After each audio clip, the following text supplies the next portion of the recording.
Je m'appelle Olivier Aninos et je suis actuellement étudiant à EM Lyon. Dans le cadre du module e-stratégie de notre formation en management et développement des systèmes d'information, le professeur Lee Schlenker nous a demandé de réfléchir sur le sujet suivant. Comment peut-on utiliser les technologies de l'information et de la communication pour rendre la pédagogie plus innovante?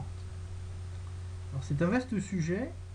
Et pour répondre de manière personnelle à cette question, je vous propose dans un premier temps de bien définir ce qu'est une pédagogie innovante. Comme vous pouvez le constater ici, le terme pédagogie est issu du grec. Il signifie d'une part l'enfant et d'autre part conduire, mener, accompagner. Ainsi, on peut dire que la pédagogie consiste à accompagner l'enfant ou l'apprenant dans son développement cognitif, l'idée étant de lui transmettre des informations initialement détenues par l'enseignant. En plus d'être simplement transmises, le challenge réside ici dans le fait que ces informations doivent être digérées par l'apprenant. Le terme innover, quant à lui, est un petit peu plus simple à définir. Il s'agit d'introduire du neuf dans une discipline donnée. Une définition assez générale.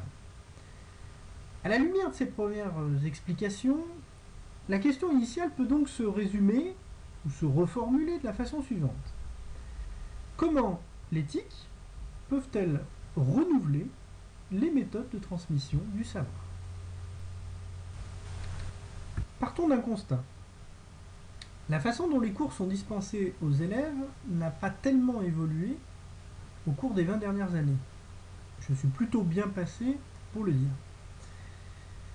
Pour simplifier, un professeur parle devant des élèves qui l'écoutent plus ou moins et pose parfois des questions. Comment peut-on renouveler cette relation élève-enseignant? Eh bien, à mon avis, en agissant sur l'environnement de chacun des protagonistes et en modifiant notamment les situations dans lesquelles s'effectuent ces échanges. Les technologies de l'information et de la communication peuvent très certainement nous aider à le faire différemment. Toutefois, comme le sujet est vaste, et que je ne donne plus de formation moi-même, en tout cas pas en ce moment, je vous propose de nous placer du côté de l'élève en master spécialisé que je suis, pour tenter de répondre à cette question. On retrouve principalement 5 conflits autour de l'élève. Le premier conflit est celui de l'orientation et du choix de la formation. Il s'effectue en amont de la formation à proprement parler. Le deuxième conflit est inhérent à tout type de formation, c'est un problème de motivation. Soit l'étudiant peut être très focalisé sur certaines matières en particulier et très peu sur d'autres, soit d'une manière plus générale, ne pas être très motivé par le contenu global de la formation. Troisième conflit, les difficultés liées à l'écoute active. Conflit numéro 4, le stage en entreprise avec 2 problématiques principales. Le trouver et surtout trouver le bon, en fonction de son propre parcours, et ensuite comment naviguer dans l'entreprise pendant le stage. Ça s'adresse en particulier à des gens qui n'ont jamais eu l'occasion, notamment de travailler en entreprise.